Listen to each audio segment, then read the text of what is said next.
اسلام آباد میں ایک ایسا واقعہ پیش آیا جسے پورے پاکستان کو ہلا کر رکھ دیا ہے۔ مدنی مسجد، وہ مسجد جو برسوں سے اس علاقے کے لوگوں کی عبادت گاہ تھی، راتوں رات اس مسجد کو شہید کر کے ملبہ بھی غائب کر دیا گیا اور راتوں رات اس مسجد کی جگہ بڑے بڑے پودے لگا دیے گئے۔ عینی شاہدین کے مطابق یہ واقعہ رات کے اندھیرے میں پیش آیا۔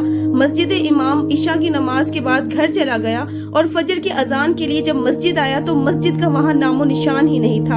اطلاع کے مطابق پاکستانی گورنمنٹ نے 50 مسجدیں شہید کرنے کا آرڈر جاری کر دیا ہے، جس میں فیصل مسجد بھی شامل ہے۔ علماء کرام کا سخت رد عمل سامنے آیا ہے اور مجلس اسلام کے لوگوں نے احتجاج شروع کر دیا ہے۔ ان کے جذبے کا اندازہ اس بات سے لگایا جا سکتا ہے کہ انہوں نے شہید مدنی مسجد کی جگہ لگے ہوئے پودوں کو اکھاڑ کر کھلے آسمان تلے نماز ادا کی اور اب ڈٹے ہوئے ہیں اپنے اس فیصلے پر کہ وہ دوبارہ پھر سے اسی جگہ مسجد تعمیر کریں گے۔ انتظامیہ کے مطابق مدنی مسجد کو اس لیے شہید کیا گیا کیونکہ یہ مسجد وہاں کی قدرتی خوبصورتی میں رکاوٹ کا باعث تھی، اس لیے وہاں مسجد شہید کر کے پودے لگا دیے گئے۔ پاکستانی عوام اپنی گورنمنٹ سے سخت ناراضگی کا اظہار کرتے ہوئے کہہ رہی ہے، کیا اسلامی جمہوریہ پاکستان میں بھی مسجدوں کے لیے جگہ کم پڑ گئی ہے اور کیا اب ہمارے اپنے ہی ملک میں ہماری مسجدیں محفوظ نہیں ہیں؟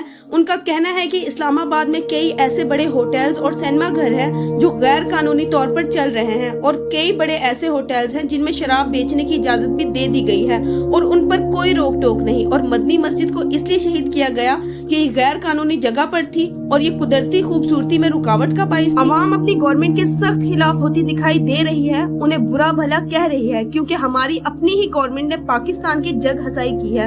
علماء کرام کا کہنا ہے کہ اگر یہ 100 دفعہ مسجدیں گرائیں گے تو ہم 100 دفعہ مسجدیں بنائیں گے اور انشاءاللہ مرتے دم تک پورے جذبے کے ساتھ ڈٹے رہیں گے اور انہیں ان کے مقصد میں کامیاب نہیں ہونے دیں گے۔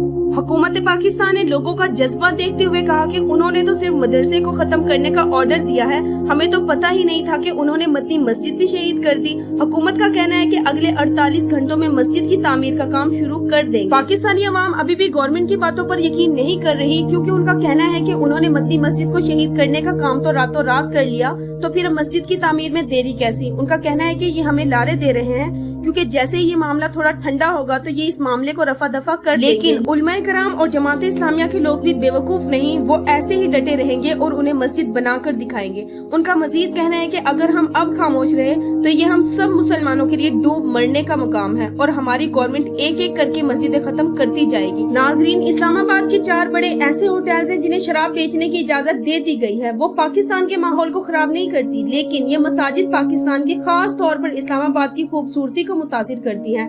ناظرین، سب سے افسوسناک بات تو یہ ہے کہ اس مسجد کو راتوں رات زمین بوس کر دیا گیا اور اب اسی زمین سے قرآن مجید کے اوراق نکل رہے ہیں۔ یہ مسجد نہیں گری، یہ ہمارے عقیدے پر حملہ ہوا ہے، ہمیں اس پر خاموش نہیں رہنا چاہیے۔